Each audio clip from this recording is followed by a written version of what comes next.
Hello, everyone, and welcome back to the Common Sense Crypto channel. As with you always, this is Rich doing another video today on XRP. So I hope you're all having a wonderful day today, wherever you are in this great world. We're going to talk about XRP, but before I get started, at the end of every one of my videos, I always say, let's get rich together. And I do that to remind you on what's going to happen next. But someone pointed out in the comments section that when I say that, I'm assuming all of you are poor. I was never assuming that at all. I just wanted to come up with something to remind you on where we're going from here. If I said, let's get richer together, it just doesn't sound right. So should I keep that at the end of my videos or get rid of it? Put it in the comments section down below. Now, this video is a mashup of everything I wanted to talk about over the weekend, but I went in different directions. And we're going to talk a lot about payments and custody and value in today's video. So this is the one-day chart on XRP. We're sitting here at 61.5 cents. And everybody's still saying, that's because Ripple's holding down the price of XRP. No, it's not. Ripple's not holding down the price of anything. If you look at all of these ISO cryptocurrencies right now, they're all very undervalued, where they sit today. You know, I'm more focused on where we're going to go from here.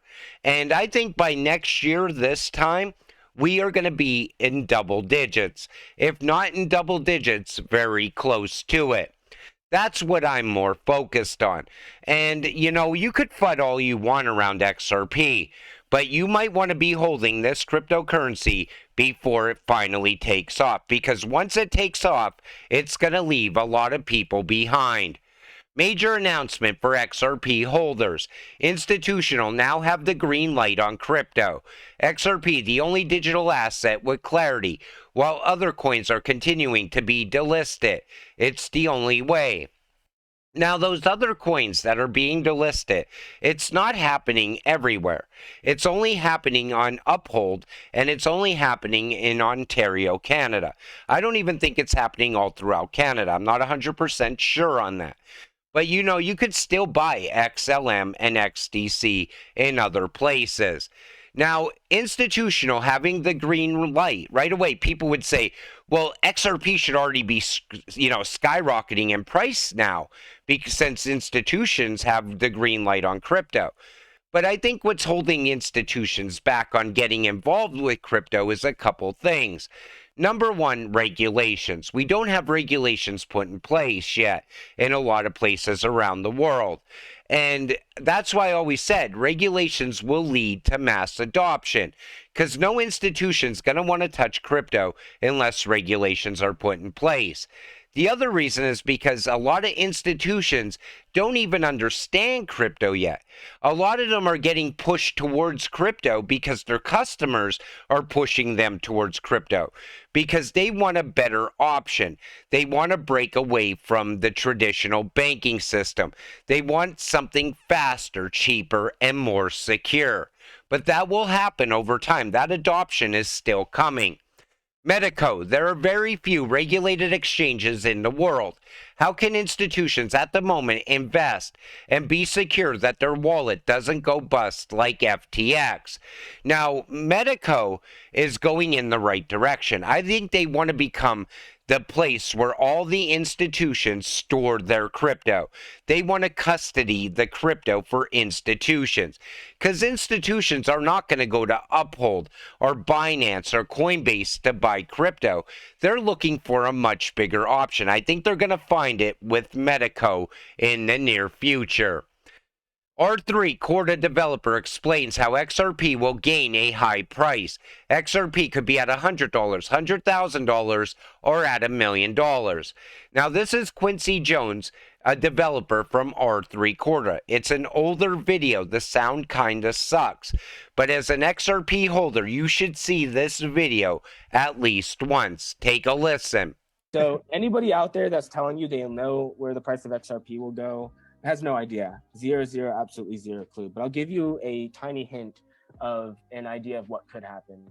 So XRP it's a financial instrument of value, and that instrument is basically, the instrument's really liquidity between different other instruments like bonds, stocks, currencies, all the everything basically. Yeah. And the XRP is only worth the value of the things that are issued on it, because it would cost XRP to buy those things on the network and use that liquidity. So what ends up happening here is, not only do you have to issue all of the equity, but you've also got to issue all of the debt. So XRP is only bound by the fiscal responsibility of the people that issue assets on it, which is obviously irresponsible. So XRP could be at $100, $100,000, $1 million. It depends on how many assets you want to issue onto the network. So if you wanted to issue, $100 trillion worth of equity, cool. That's a lot of money on the network. What happens if they want to issue another $500 million worth of debt? That also adds value to the network. So there really is a mind-blowing amount of wealth, essentially, that could basically be flowing through these networks that we can't even comprehend because of that debt question of being able to issue more and more and more value. So the debt will add value to XRP. A lot of you asked me about that in the past in the comments section, and I kept saying there's even value in debt, and people didn't really understand that back then. But think about all the value that's going to come to this network, especially through tokenization and then carbon credits. And then you got to factor in cross-border payments. Yet people still think that XRP is going to be sitting at 62 cents forever. Once this all starts to really come together, people are going to be, their minds are just going to be blown by the price of XRP. Faces are going to melt when XRP shows its true value. And that time is definitely coming. And I show you all the growth on the network as well. Over the past year and a half, I showed you the non-stop growth around Ripple and XRP. But those projects are still building out as well, adding value back to the network. But I think what we're seeing right now is XRP, for some reason, and the rest of these ISO cryptocurrencies, for some reason, are not showing their actual value yet. I think they eventually will, and I definitely want to be holding when that happens. Now, this is R3 CEO today. In the near future, R3 and Ripple will join forces. Yes, R3 does hold XRP. Do you think I'm crazy? Okay, cool. Now, I want you to see the CEO's face when this guy talks about the price of XRP, just crashing down, because his face speaks a million words. They're definitely holding XRP. Express how, hey, I have half of my retirement savings in a combination of XRP, Dogecoin, and God knows whatever coin. So it's been really concerning for me, and I think your platform, Corda, has no link to the price of cryptocurrencies that we talk about. I know Ripple is a currency in which you have an interest. It's come crashing down so hard this year. Will it recover? I know Ripple is a currency in which you have an interest. It's come crashing down so hard this year. An interest. It's come crashing down so hard this year. That facial expression alone shows you that they definitely hold XRP. Because if you didn't have a stake in XRP, you would just blow that off. You would be like, okay, that's not a big deal to me because I don't hold XRP. But you could see he was worried about that. And I know R3 and XRP and Ripple are all going to work together in the future because it's all part of the new financial system. Everybody always says, well, R3 is working with XDC. It's working with QNT, not XRP. And people do that time and time again in crypto because whatever they're invested in, that's what they want to see excel. They want that cryptocurrency tied to every single thing out there. But, even XRP is not tied to everything that's out there. It's tied to a lot of things, but HBAR's tied to a lot of things. XLM's tied to a lot of things. QNT is going to be the glue holding the whole new financial system together. If you really want to hold something that's tied to all the money, you need to diversify. You need to hold multiple cryptocurrencies. And if they're ISO cryptocurrencies and they're utility driven and use case driven, then you're about to get financial freedom. But if you're out there chasing meme coins and garbage garbage coins all day long, you're never going to get financial freedom. You might get rich, sure, and that'll be great, but you won't get that generational wealth, that true financial freedom that you could pass down through the generations. And that's where we are with crypto right now. The fourth industrial revolution's here, and you could either sit back and focus on XRP sitting at 61 cents, or you could see the much bigger picture on where XRP is going to be in the next year, 2 years, 3 years, because that's what I'm holding for. That's what I originally bought my XRP for. Back then, everything we talk about today would be conspiracy theory, but now it's coming together right before your eyes. It's happening in real time right now. XRP holders, listen to Joel Katz talk about the power of micropayments.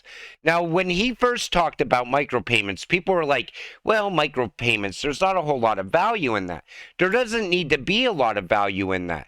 Look at the micropayments you make alone on a daily basis. Look at the subscriptions you pay for, maybe Netflix or Hulu, and they're all micropayments and they all add up. Now imagine all those payments happening all around the world. Then you could see the value. At this point, I'm convinced XRP is set for a much bigger role after certain geopolitical events unfold. RippleNet is no doubt the infrastructure bridging all financial institutions to solve global payments, national transactions, and digital assets. So remember when people were still focused on bank-to-bank payments only, and they were focused only on cross-border payments? Remember, Ripple was never meant to be used domestically? Well, now we know RippleNet and XRP can work domestically here inside the United States. And now you're seeing it because Ripple is already acquiring all the payments license from every single state inside the United States. And at some point, XRP is going to run on those rails. Then you factor in the cross-border payments later. It's so much bigger than just bank-to-bank payments. You also got to look at company-to-bank payments, company-to-company payments, bank-to-company payments, government-to-bank payments, government-to-company payments.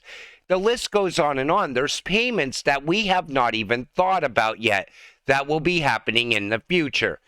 Now, remember, Quincy Jones said the value coming to the network. Now, this is Brad Garlinghouse, circa 2023. Listen to what he says about derivatives, bonds, even real estate. Crypto is helping transform finance businesses today in a few different ways. And I think one of the challenges for the industry has been to focus on solving real problems for real customers. And Ripple, obviously, from its earliest days, focused on the problem around cross-border payments. That's a point of a lot of friction as measured by speed and cost. And by focusing there, we've been able to have a big impact on that, relatively small piece. But I think over the next years, you're going to see many financial transactions where a middleman sits, a middle transaction, an intermediary. Those will get removed, and we'll use blockchain and other digital asset type technologies to remove that friction. And I think all of society will benefit from improving the efficiency of those systems. I think you'll see that. Certainly, you've seen it in securities settlement as an opportunity. The financial transactions around bonds, around derivatives, a lot of these things take a while to settle, and the friction associated actually holds back the industry. Insurance is an industry I think you're going to see touched. Trade finance is an industry that really Ripple, some of our customers have invited us to participate in.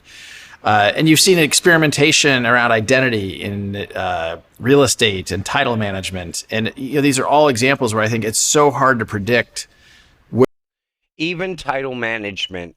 And, people still are focused on the 61.5 price of XRP. Now, think about tokenization and how massive that market is by itself. Trillions and trillions of dollars. And Ripple's going very big around tokenization as well. That alone can give us a double digit or 3-digit XRP, maybe even 4 digits at some point in the future. Then carbon credits will see a boom as well. And like I said, all the projects still building out and growing at the same time, adding value. Value is coming literally from everywhere into XRP. XRP Ledger hosts Phase 2 of Palau's stablecoin project. And again, stablecoins and CBDCs coming to the network. That's going to add value. Ripple strengthens its stance on CBDC in new white paper. The 23-page document confronts critical hurdles impending the widespread adoption of CBDCs. Ripple identifies challenges such as absence of unified regulatory framework, limited consumer education, interoperability issues among CBDCs, digital identity, offline transaction access, and apprehensions regarding privacy and security. You know, nobody's going to want to touch or use a CBDC without privacy and security. And I think that's one of the hurdles, the biggest hurdles people have to overcome, because we see what Klaus Schwab says at the World Economic Forum, how they want to keep track of all of us and enslave us through CBDCs. However, if they were to put privacy laws in place, I think that could be a game changer for CBDCs going forward. But the good thing is, we're here in the U.S. We're going to see CBDCs go live in third world countries first. And that's what's going to really give us our first look at a CBDC. I think Ukraine is another place where we're going to see a CBDC go live, maybe even before Europe. And things are transitioning very fast right now. But all that value is going to come to XRP. Think of XRP moving, money from one central bank to another in the future, acting as that trust layer, that bridge currency that it was built to be. And yet people are still so focused on today's price. A lot of financial services firms have invested heavily in digital transformation. Old legacy tech is being replaced. Even the local banks are starting to push towards digital wallets now. I think the banks are in a hurry to push into the digital age as well. A lot of banks are still being left behind, stuck on legacy systems. But every single bank throughout the world is going to have to push towards digital. And this is your one shot to get rich. The fourth industrial revolution is here. You either invest in it in the right way or you get left behind. I try to bring more and more people into crypto all the time. And the biggest argument I ever get is that this is years away. It's going to happen at some point in the future. Some people will say it's not going to happen in their lifetime. But because you're in crypto, you're watching it happen right now in real time all throughout the world. I think we're going to see banks go fully digital within the next 2 years. I think cashless society is probably only 5 years away. I think it'll run parallel with CBDCs at some point, but eventually cash will be gone. And that's why I always tell people, even if you are rich, you might want to break away from that traditional banking system. Because when the FDIC is talking about bail-ins, that means they're going to have bail-ins at some point in the future, or they would never, ever even talk about it. And I tell people that all the time as well. And they're like, yeah, but the bank, I still think the bank is a much safer place to keep my money. And if you don't like crypto, I would definitely break away from the bank and get in gold or silver, something other than USD. And when this all happens, I know we're not going to be cashing out in US dollars. We're going to have to find another alternative. But until it all happens, you got to stay patient and stay positive. Let's get rich together. With that said, I'm going to wrap up this video. I want to thank you all for watching. I appreciate all of you. I'll see you in the next one. Have a great night.